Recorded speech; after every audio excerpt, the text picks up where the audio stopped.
isteyenler oldu. Bugün astım bronşit için, diyelim bağışıklık sistemi güçlendirmek için bir macun hazırlayacağım sizlere ilk videomda. Devamı arka arkaya gelecek herhalde, bakalım. İnşallah. Ben doğal bir insanım, böyle doğal olmayı da çok seviyorum. Hatta bir taraftan da kahvaltı hazırlıyorum mutfağımda. Çorbamı koydum. Eşim çorba olmadan sabah kahvaltıyı saymıyor. İlla bir çorba istiyor. Benim ismim zaten Yeliz Uğurlu, biliyorsunuz. Ev hanımıyım. Yanı sıra hacamat sülük de yapıyorum. Bir şeylerle alternatif tıpta da biraz mizaçla böyle ufak tefek başladım işte. Mizaçla da ilgim var. Hipnozla da ilgim var. Onları da başarmaya çalışıyorum. İnşallah bir gün başarırım sizlere. Yavaş yavaş gidiyor.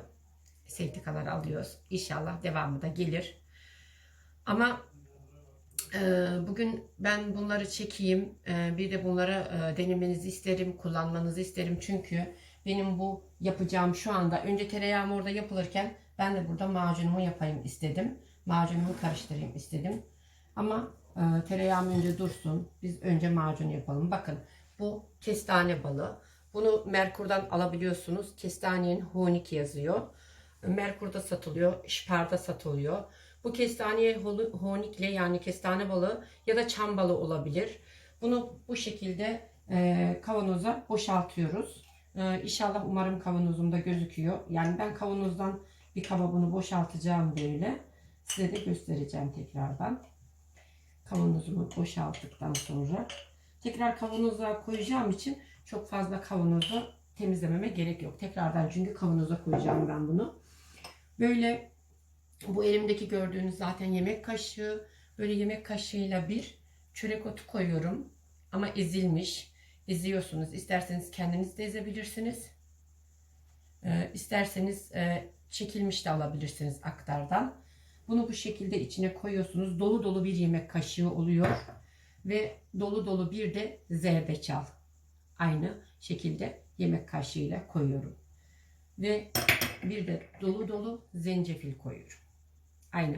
Zencefili de bunun içine koyuyorsunuz bu şekilde. Bunu böyle güzel bir şekilde karıştırıyorsunuz. Bakın. Bu şekilde iyice karıştıracaksınız.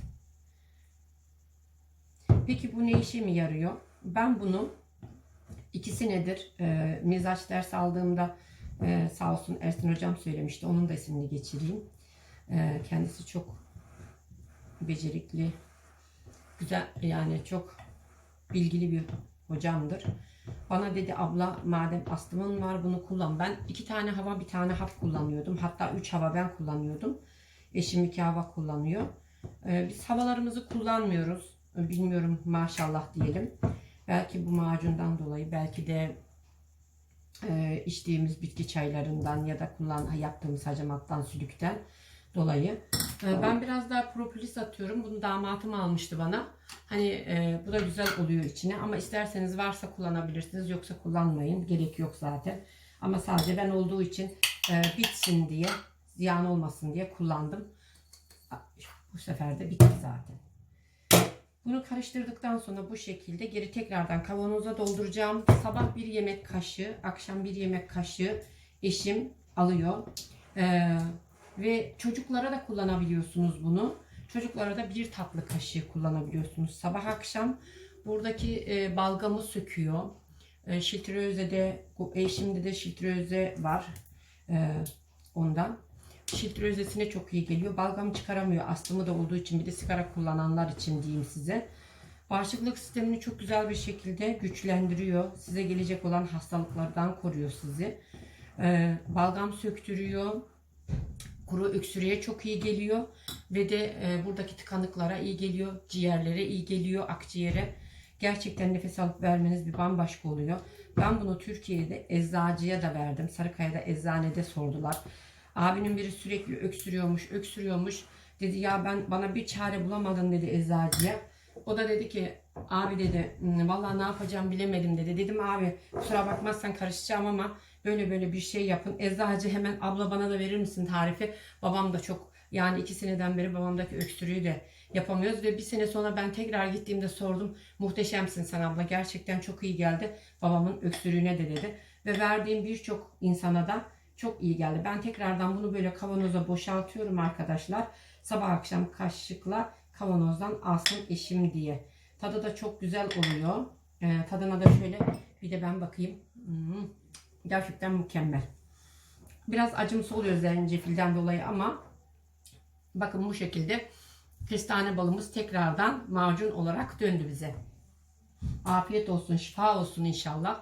Gerçekten birçok derde derman. Biliyorsunuz zerdeçal zaten kanser hastalıklarında da kullanıldığı için genellikle birçok kapsüllerimizde zerdeçal kullanılıyor. Gerçekten çok şifalı. Zencefilin ayrı ayrı, çörek otunun ayrı, biliyorsunuz. Hepsi de şifalı. Kestane balının ayrı. Bunları birleştirdiğiniz zaman nasıl bir şifa kazanacağınızı biliyorsunuzdur eminim. Şimdi de inşallah şalgı başımıza geçeceğiz. Hemen onu da ben size yapacağım. Tekrardan kusura bakmayın. İkisini beraber yapmak istedim. Çünkü bu çok kısa olduğu için tekrardan o da bir uzun olsun istedim. Şlagobaslarımız, tereyağımız bu şekilde. Bununla bu da aynısı zaten. Bugün az yapıyorum. Çünkü geçen yaptım ben. Tereyağımı buzdolabına doldurdum. Ama soranlar oldu. Nasıl yapıyorsunuz diye. Ben öbür türlü tereyağı biraz bu çok hoşumuza gidiyor bizim. Ben bir seneden beri yiyordum ama video çekmek de aklımıza gelmemişti. Arkadaşlar yapıp veriyordu sağ olsun. Bir de ben deneyeyim dedim. Neden olmasın dedim. Geçen denedim. Oldu. İnşallah bu sefer de olacak. Ben şlagobasları bu makinemin içine boşalttım. Makinamı şimdi açacağım ve yavaş yavaş kendisi tereyağı yapmaya başlayacak inşallah.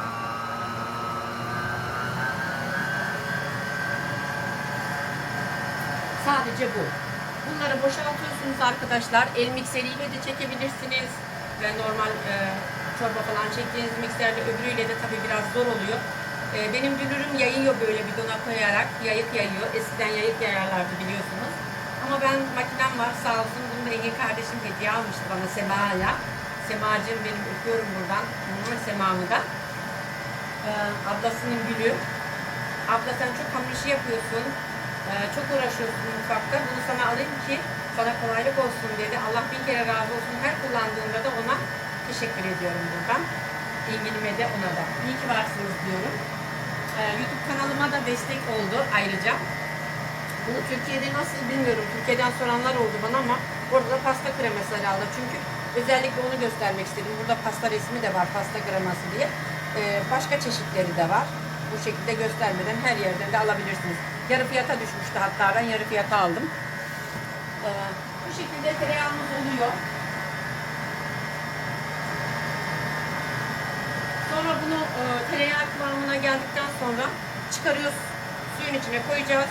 Suyun içinde güzel bir yıkıyoruz. Ondan sonra bu şekilde istediğiniz kalıba koyabilirsiniz. Başka türlü bir şey yapılmıyor tereyağında. Sadece bu kadar tereyağı yapımı. Çorbam da ısınıyor. Çayım da yapıldı. Ben birazdan kahvaltı yapacağım.